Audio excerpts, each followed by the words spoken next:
Okay, welcome everyone. Thank you so much for giving us your time tonight.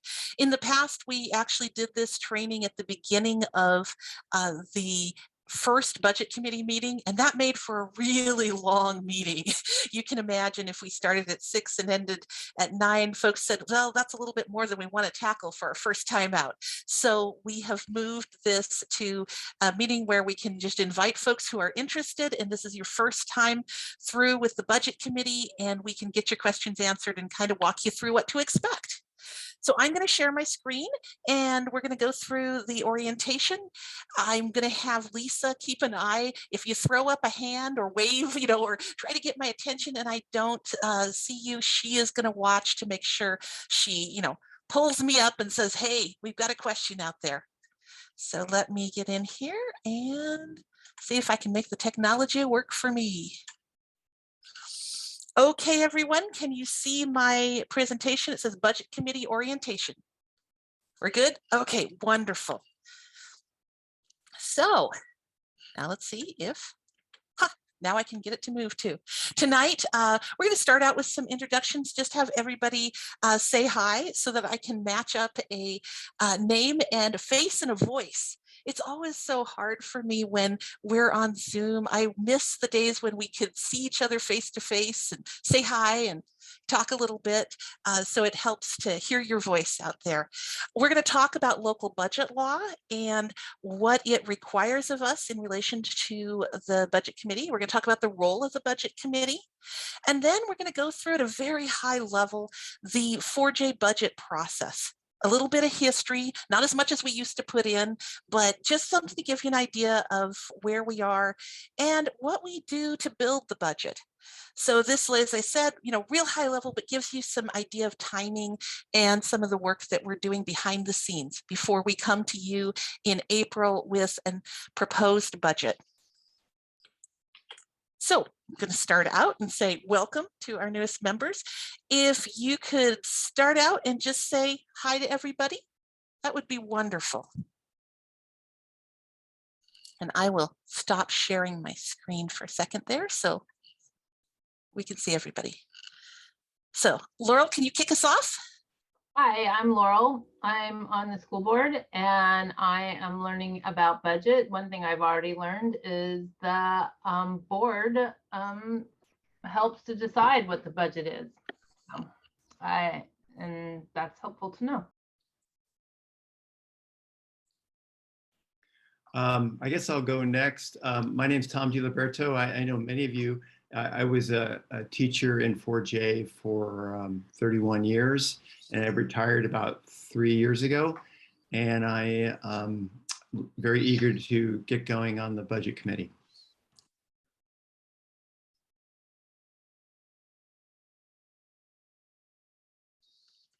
Okay. Erica? Hi, I'm Erica Besson. My pronouns are she, her, hers, and I'm a parent of 2 current and 1 former 4J student. And yeah, I'm really excited, to get down to business and learn how things are going. And yeah, I'm just excited to be part of the process. And I will apologize in advance if there's barking dogs.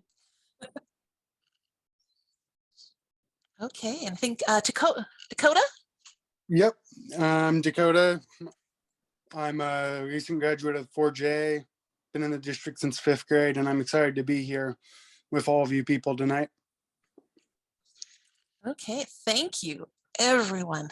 I'll share my screen. And we also have Andrea. We also have Anne, who's one of our existing budget committee members, and she's here tonight for a refresher course, right, Anne? Yes, last year was my first year, and I figured it was good I don't know all the details, so I'm here for another round. Oh, welcome. The more the merrier. Okay, I think we're back up and running. So we're going to cover a little bit of local budget law first. You'll see a lot of ORS references. We leave these in the presentation just in case, we need to reference back and say, where did this come from? What's the requirement? But basically, the purpose of local budget law is to give us a process for budget development to ensure that it's consistent across all of our local budgets, across the state. It outlines, wants to ensure that our budgets outline programs and fiscal policies. It requires estimates for revenues, expenditures, and proposed taxes.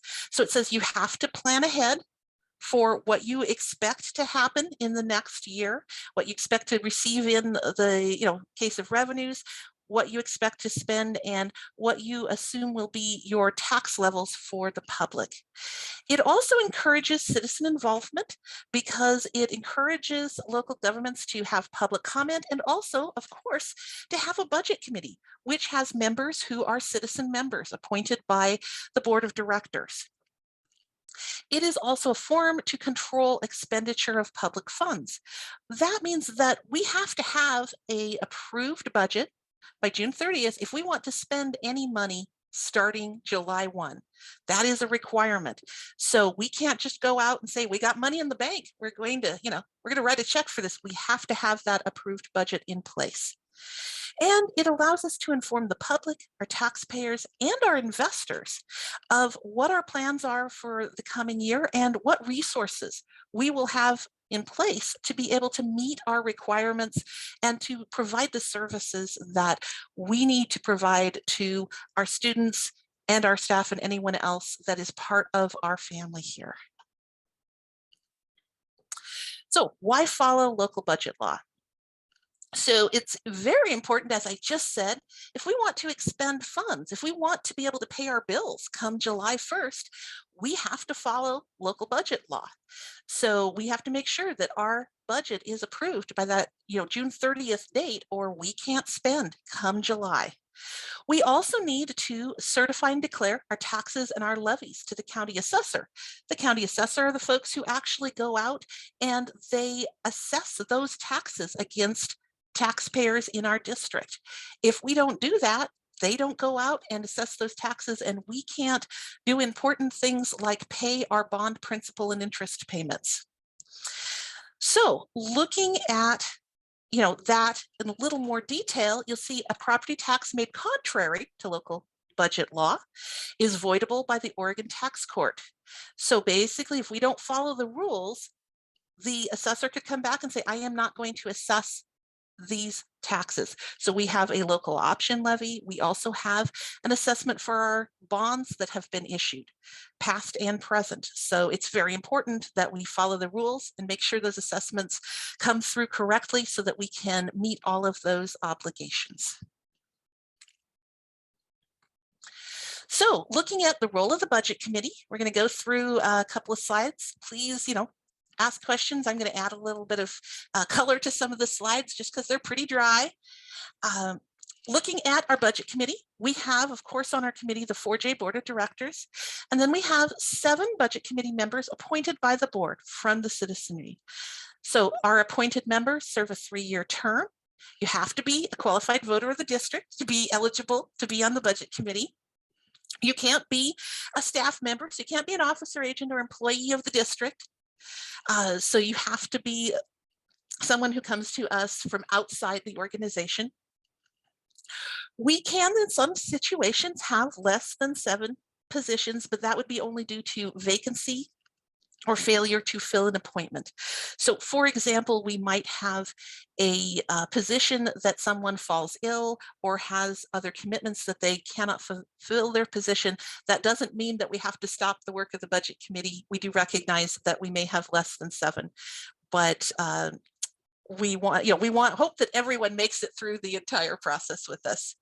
And at our first budget committee meeting, we will select a chair, I should say the board and the 7 committee members will select a chair and a vice chair for the committee. That's one of the first things we do as part of the budget committee mandate. And then we go on with that leadership to do things like determine what dates the budget committee will meet and any other administrative actions that are required.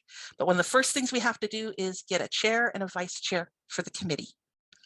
And that is voted, as I said, at the first meeting, which is coming up on Monday. So something to remember, all meetings of the budget committee are subject to the public meetings law. So we have to, put out notice. We have to let folks know that this meeting is coming up so that they can attend. In this year, all of our budget committee meetings will be via Zoom. So folks will be able to, you might say, virtually attend by participate, basically seeing the meeting in Zoom. They may submit to us a request to give public comment.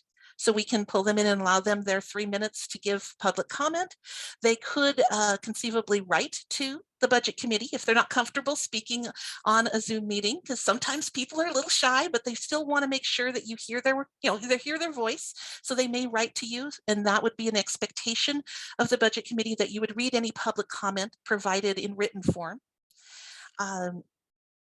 And we would basically be looking at making sure that that everyone knows when those meetings are occurring and that they're publicized, that people can access them in various ways, as we said, as watching the Zoom, maybe giving public comment, or listening to them on the radio or on streaming. So lots of different options for folks to be involved and to hear the entire conversation. So, as I said before, presiding officers must be elected at the first meeting. And a quorum, just like any other group that is expected to, vote on things, a quorum is required to conduct business. We have to have a majority of the committee available to take action. And the committee may request and receive additional information from district officials as needed. So what do you do as a member of the budget committee? One of the most important roles of the budget committee is to receive and review the proposed budget. So there are some key factors in the proposed budget. We have a lot of information in our proposed budget, but the things that you are going to be focused on from a local budget law perspective are 3 top priorities. Have we presented you with a proposed budget that is balanced? What that means is that the resources in the budget are sufficient to meet the requirements of the budget. So we can't run in a deficit situation. We can't come to you and say, hey, here's our budget and we're missing a couple $1 million. What do we want to do now? We have to present a balanced budget. That is required. The second item is that we have presented our budget in the program budget detail, which is a report within the budget, in a format where we show it as fund, so maybe the general fund or a special revenue fund. So we show all of our budget at each fund level, at each function level. So the function says, what are we doing?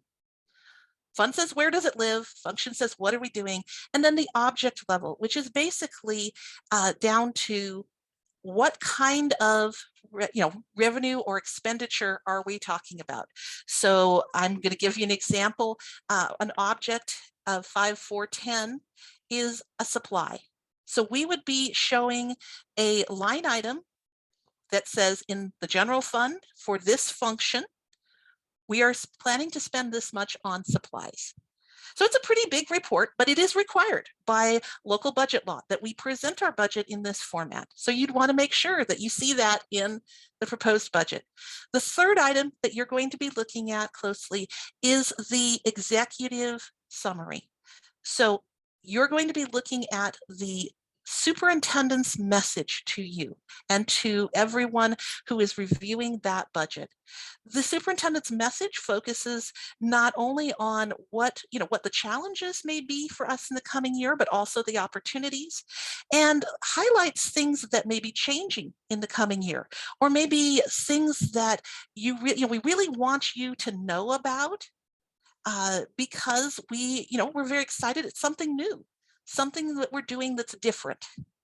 So those are the 3 areas that, I really point out to new budget committee members. When you get that document, it may look really big, but those are the parts of the document that you really need to pay attention to and, and take a look at. So you will also hear the budget message. This will come to you from the superintendent. So it comes in 2 ways. It comes both as a written message in the executive summary that we just talked about from the superintendent, but it also comes in a verbal message from the superintendent when the proposed budget is provided to the budget committee. So the superintendent will come, we'll talk about the budget, we'll talk about things that we are, looking to accomplish or hoping to see in the next year. It's a verbal presentation to you to help set the stage for when you take a look at this budget. At each one of our budget committee meetings, we will hear and consider public comment. We're not required to at each meeting, but we have always made that a priority to ensure if anyone wants to come and they want to bring their questions to you as a budget committee, that they have that opportunity to do that, either, as we said, verbally coming in to give their testimony, or sending you their comments via writing so that you have the opportunity to see those and consider them.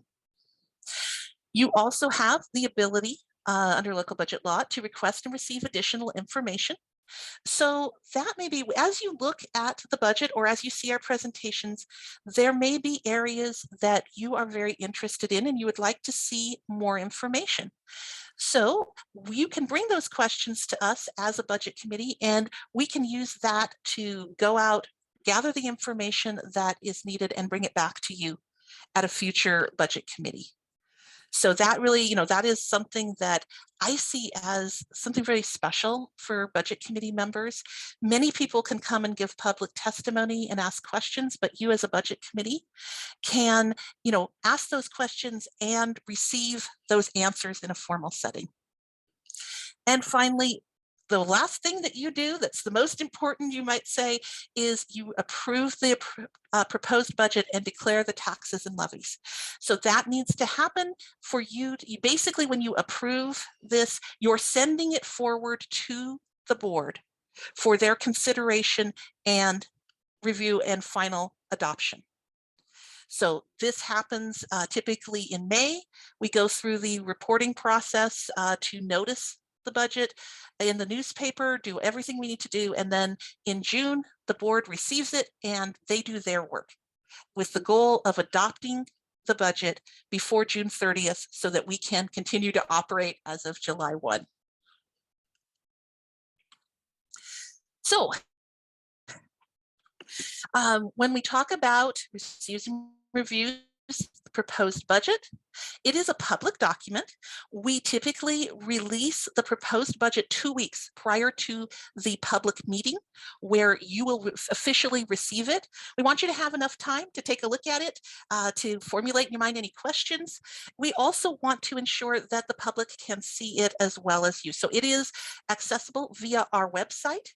And if someone doesn't have that access and wants to come to the Education Center, they can make an appointment to view it in hard copy.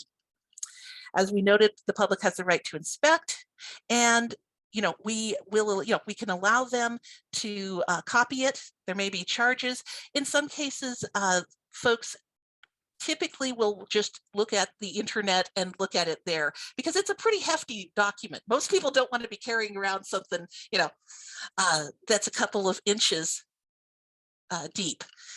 But we do have some folks who like to see it in the written form, so we have the opportunity to do that.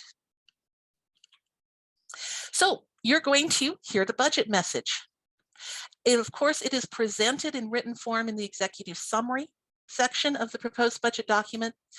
As I said before, it describes strategic planning and investments, policies, operational factors, things that we really feel are important for you to know about the coming year. It's not going to describe every little piece of the budget. It's more of a, here are the highlights, the things we want you to see and understand. We definitely highlight big changes from the prior year and how they impact the budget. This is the place where you're going to see some discussion. If we have a new initiative coming forward, or let's say there is a new requirement that has been provided to us by the Oregon legislature. We're going into the short session, as we call it this year, the smaller session. And in some cases, what will happen is out of that session may come a mandate, something that we need to do.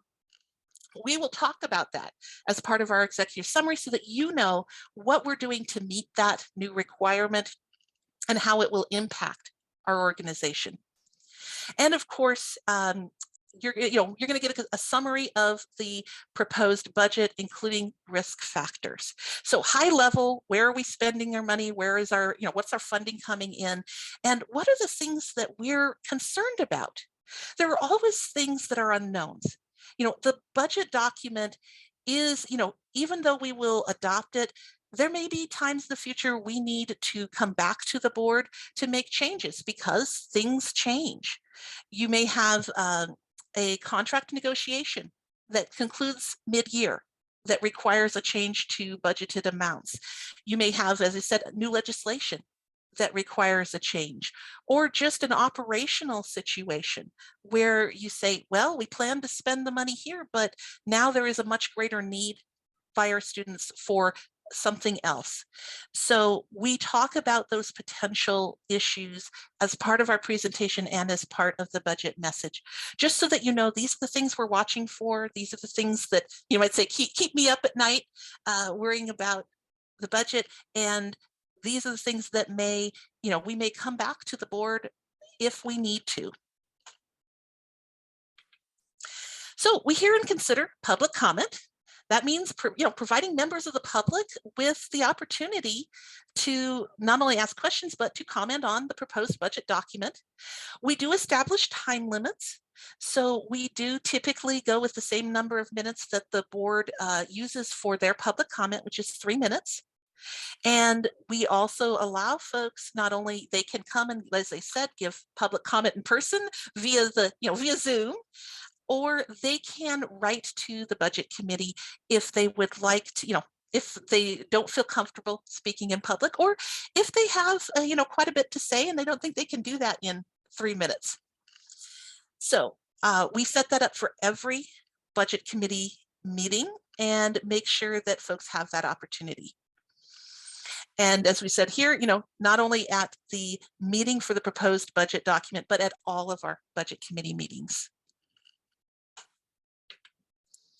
So when we say request and receive additional information, so as you see our presentations, or as you look at the document, or maybe just as you talk to other citizens, other people, and they say, for example, I've always wondered what the music program is at 4J. Can you tell me what is offered there?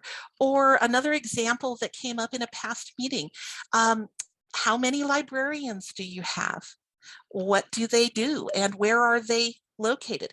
There are questions that may come up that aren't an easy find in the budget document, because we try to do our best to show you the big picture, but we can't get down to every operational level. So this is the time for you to bring those questions to the budget committee so that we can bring you back answers. So you would submit those questions will be submitted to the superintendent typically, and you can basically say, okay, we have these questions. Please, 4J, bring us the answer and the folks who can help us understand this. And I would say, I think that is one of the special things about being a member of the budget committee, because I'm sure all of you at some point have had a question that you would really like to see more information on. And now that's an opportunity, not only for yourself, but for others that you have, that you have talked with. So the most important thing that comes at the end of all of this work is moving that proposed budget forward to the board for action. So there are 2 motions that are made by the budget committee to do that. The first is a motion to approve the budget totals moving forward. So we motion to approve the general fund total. General fund, just as a little background, is our main operating fund. This is where all of our main operations, like most of our staffing, is accounted for in the general fund. Most of our operational costs. Everything that is part of our main purpose typically resides in the general fund.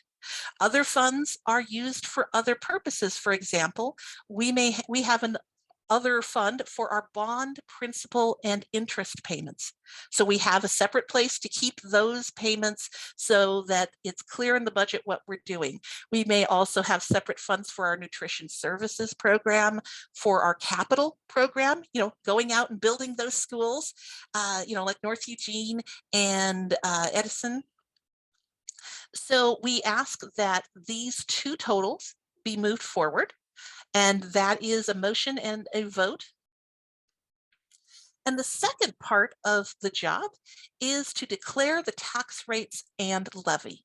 So we have a general fund tax rate. This is basically a tax rate to support the general operations of the district.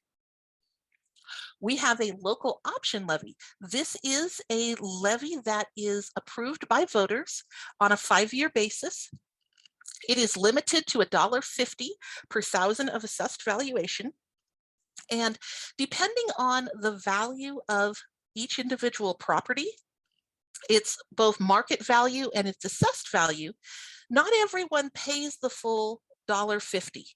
There is a calculation behind the scenes that says the most that a property owner would pay is $1.50. But right now, most of our, on average, people are paying about $1.32. It's really, it's impacted by how fast the value of properties within our district boundaries increase in comparison to their assessed value, which can only increase by 3%.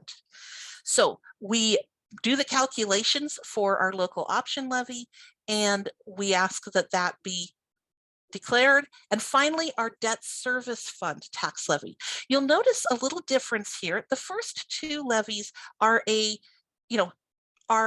percent, basically, and $1, up to $1.50 here, but this is a total. What happens with the debt service tax levy is that we look at all of the bonds that we have issued over the years that are still outstanding for the next year, and we calculate what the principal and the interest payments are on all of those bonds. So what are we legally required to pay our bondholders as a result of borrowing those funds over the years? That amount is then put into the debt service levy so that we can pay all of those wonderful people who have given us money to build our schools and to do all of the great things that our bonds do for us. So once that motion is voted upon, your work as a budget committee is done.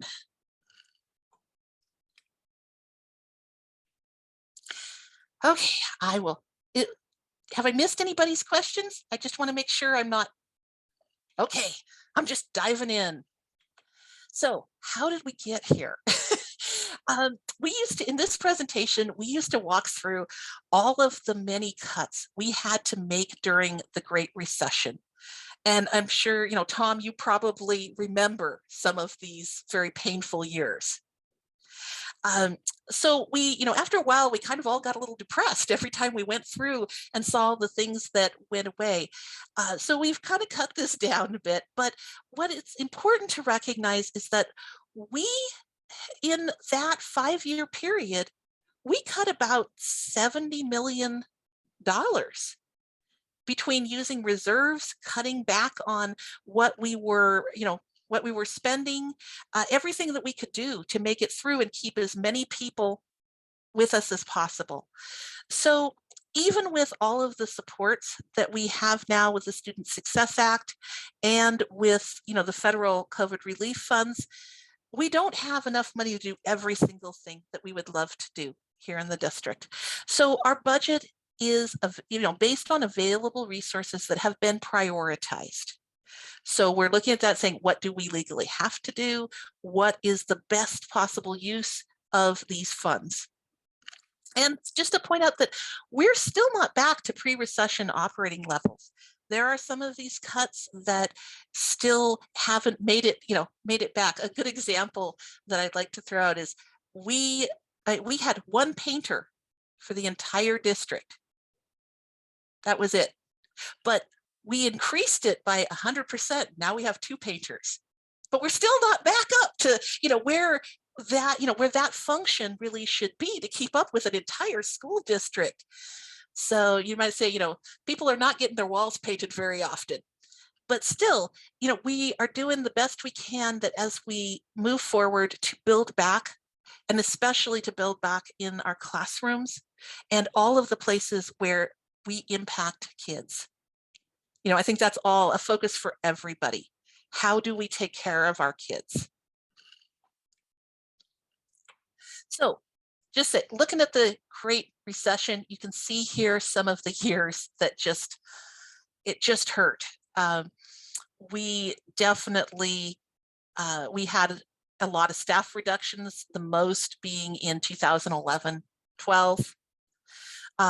We had, of course, spending reductions, and we were very careful, but we used every bit of reserves that we had available to us. A lot of folks say, well, why do you need reserves? Why do you need so much? We spent $35 million in reserves in this time frame, and if we had had twice that, we would have spent it instead of the cuts that we made there. So it was a very, it was a very hard period to make it through. I came to the district in 2013. So I kind of came at the end of all of this, but I still saw the impacts to our budget there, and some of the things that the board had, hard decisions the board had to make. For example, even though we've stabilized a lot of our student teacher ratios, these are the ratios we use to allocate staff out there, you'll notice that we're still not back to where we were in 2008, 2009 for grades 1 through 3.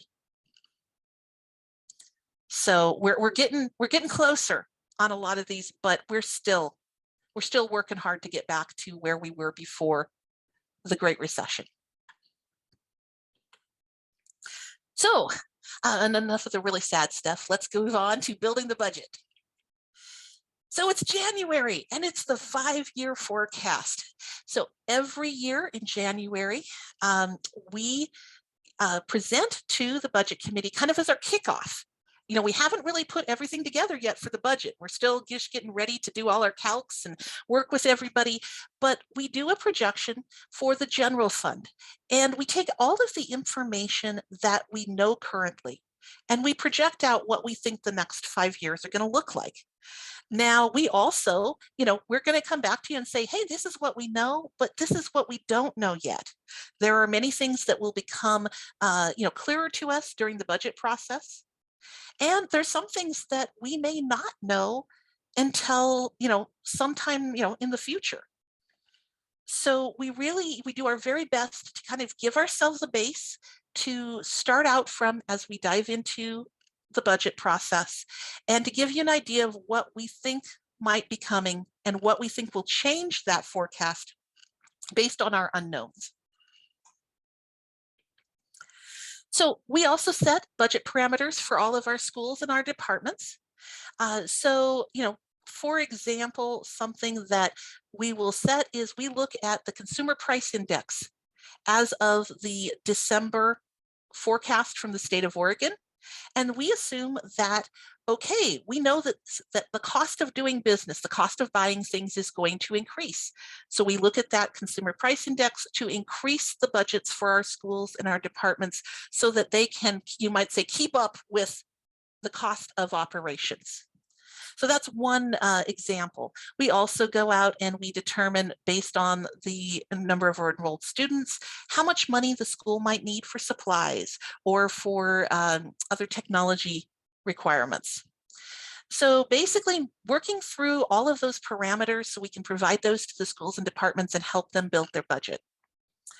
So we are also going to review and prioritize current and proposed programs and initiatives. So we might have something that's brand new. I know one area that is, forming is our equity group. So we may look at that and say, we're getting started on this, but we need to make sure it has a budget, that it has, that we've got it set up for the new year. And that's something we haven't done last year. So it's a new thing to focus on. We also work to align our budget to the 4J Vision 2020. So making sure that anything that, we need to be focused on, we are highlighting as part of the budget process. So examples of things that will probably come up as we look at this, we are continuing to address the needs of students and families impacted by COVID-19. And we're expecting that that's not just going to be right now, that there will be impacts into the future years. And we need to ensure that we're thinking about that we're looking to the next year and making sure that the resources that we have are going to be available to meet those needs. In addition, we have the student investment account. So that is the money that's coming to us from the corporate activity tax, or the CAT tax, as you might have heard it mentioned. And, making sure that not only are we utilizing those funds to the best of our ability and in line with what we have heard from the community, staff, everyone, about how to target these funds, but that we're also meeting, of course, the requirements of the state of Oregon. They are very interested in ensuring that, that we are doing great things with these funds, and they like to see reports and other, and see what we're doing. So making sure that we're pulling that all together and doing a good job of, letting everybody know what good work is happening here. And of course, as always, we address class size and ensuring support structures for our students impacted by COVID-19. One of the things that we always do is build in a staffing pool within our budget so that when the fall comes, if more kids turn up in your class than are supposed to be there, we need to have those funds to make sure that we can get more teachers or get other supports, so that we don't have those big classes that kind of come out of nowhere. Because we know that kids don't come in nice little packages of, oh well, 23 kids, and what do you do if you've got 26 or 27 or 35? So there's a lot of work that goes in ahead of time with the instruction department and human resources and finance to try to avoid some of that. But we know that there will be those unexpected large classes, and we want to make sure that we're ready for those in all directions. So January, we have already sent out our budget sheets to our schools and to our departments. So they have those in hand. They know how much they've been allocated for the next year for all of their supplies and the other things that they need. And for our departments, they know how much that they have in availability for staffing. And they will work on that for the next 2 weeks to a month to get those back to us and let us know how they want to organize their funds for the coming year. So we also, for our departments, like I said, we require them to provide us information on their key performance indicators as well, and on the narratives that go into our budget document to tell everyone what that department does. Because sometimes you look at the name and it's really clear, like transportation, that we're moving kids where they need to be. But there may be other departments or other programs where it's a little less clear, and we want a good narrative to let people know, what are we doing? What are all the grants that we have, and how are we going to use those? What are some of the special initiatives or new operations that we might have? So we're asking them to make sure that they not only show us how they're performing, but also give us a great narrative to tell the world all the good work they're doing. And then we begin working on the calculations of what we call the fund and cost center budgets. A good example of this is what I mentioned before, the bond principal and interest payments. We sit on down, we look at all of the schedules for all of those, and we figure out how much we need to pay in the next year. What are our legal payments? When do they need to be made? All of that. And we're doing that work as for the budget. So first budget committee meeting, January 24th on Monday, 6 o'clock. And you will be seeing the 5-year forecast, and we'll be talking a little bit about getting things kicked off and what we will be looking at for the coming budget year. So February to March, that's really when I and my team, Sharon Myron and Bob Blythe, I could not do this without them. We are all diving in, and we are working not only with the schools and departments, but we are working on finalizing budgets in all of the areas that are important to the district, including federal, state, and private grants, debt service, capital projects, nutrition services, risk management, employee health care. So we have reserves for all of our employee groups that are used to pay for benefits for our employees. We have a wellness clinic for all of our employees. And we have district retirement programs that help them afford insurance after they retire, but maybe before they're eligible for Medicare. So all of that is happening in February and March, and we are working hard. In April, you will receive the proposed budget. As I said, you will receive the written budget about 2 weeks before your first, before the meeting where we will formally present it. It will be sent to you. It will also be available on our website for the public to view as well.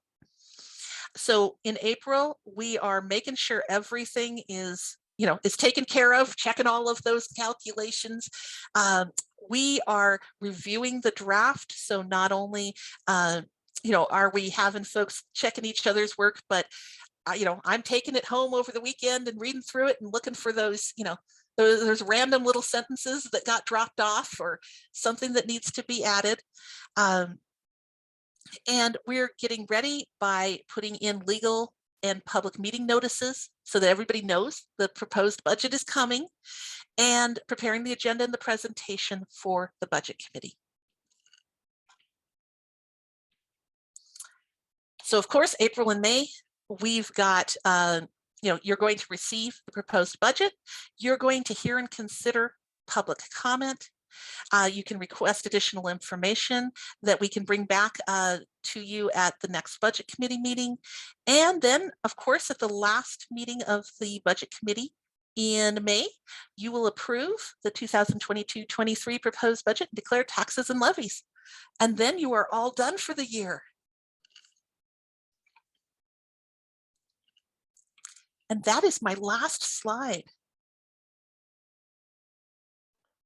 Hey, Andrea, Josh joined us towards the middle of, or close to the beginning, actually. So I wanted to make sure you knew that Josh Burstein was in the house. Hello, Josh. And then I didn't know if you were going to do question and answers at this time or introduce anybody. I would be happy to answer any questions that you might have at this time. I know I just kind of barreled through there, so if there's something that you'd like me to go back to and discuss in more detail, I'd be happy to. Andrea, I have a question. Laurel's on the board, and she chimed in earlier about, the board, of course, has a say in what money goes where, and they often direct the superintendent to invest here or there, and lots of conversations go on. I get that, but what's a little bit more is a little difficult from the budget committee perspective is that half of us, I guess, are not on the board and half are. So if say a budget committee person says, I've been hearing a lot from this particular group of citizens, of stakeholders, and they would really like X, or this needs to be beefed up, or we need to move that. I assume that this is, these meetings that come up are when to do it, but when it comes down to the point where the budget committee approves the budget, and I guess where is that decision made that are we indeed going to change this little something in the proposed budget to something else, or does the superintendent, does the board say, yeah, let's look into that? And maybe if you could take us through that, because I assume that comes up. I believe I've seen that before when I've gone to budget committee meetings. Maybe you could elaborate on that. So I could give you an example.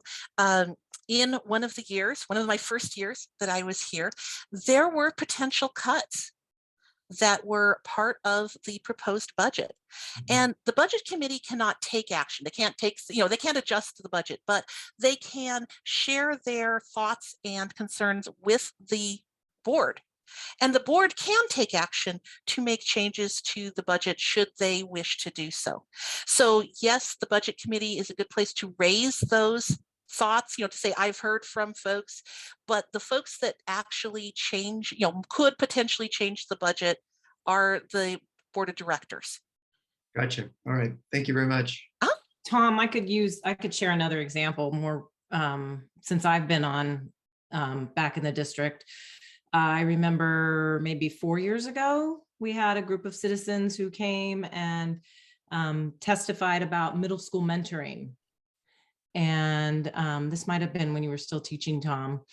And lots of testimony through the budget committee process for middle school mentoring. And there was a time then where the board members on the budget committee and during some board meeting processes talked about that. And then that was directed to then Superintendent Balderas to make some investments in keeping the middle school mentoring program going. So I just thought I'd share an example of something that had happened recently where people had come and given testimony and had gone through that process.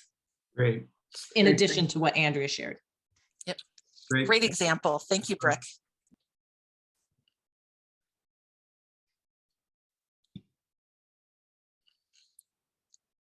Okay. Any other? Oh, hi, Laurel. Hi. So I have several changes that I want to the budget. We'll see if I get or not. But because you were talking about timelines mostly here, when is the best time for this to be brought up at the board? So, you, of course, as a board member, you are in contact, not only with the board, but with the superintendent. If there are things the board wants to bring to the superintendent's attention, of course, they can do that. Right. They can bring it to the superintendent's attention, but we decide the budget. And so when we want change, like I want the base pay to raise. Our base pay is below Taco Bell level. I want that to be raised. And so what time do I bring that to when is it best for this to happen? Because obviously it can't happen always. It needs to be at a certain time point for you, right? I think it's a good idea to, when you have things, you may want to talk with the superintendent, because some things are within you might say, some things are within our power to do through the budget process. Other things may require negotiation with an employee group or other actions that are outside of the budget process. So it's always good to talk with, your fellow board members and the superintendent to determine what's the best path forward. So I hear there is no time, just start the process. Okay.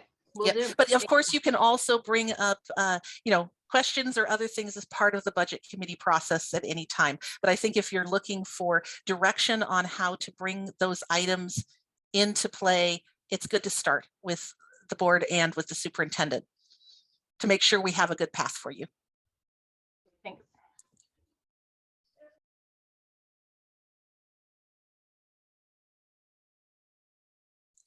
Okay, any other questions I can answer for you, or would you like to escape?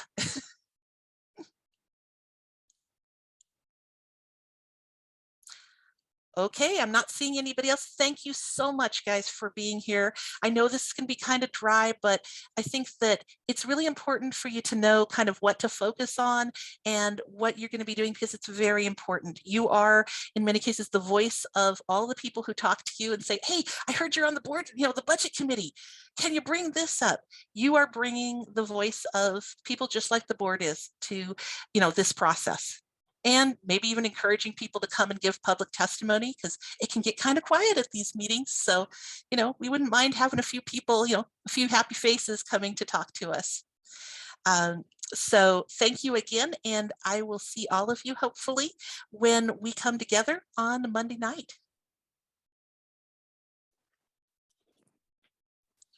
Thank you very much.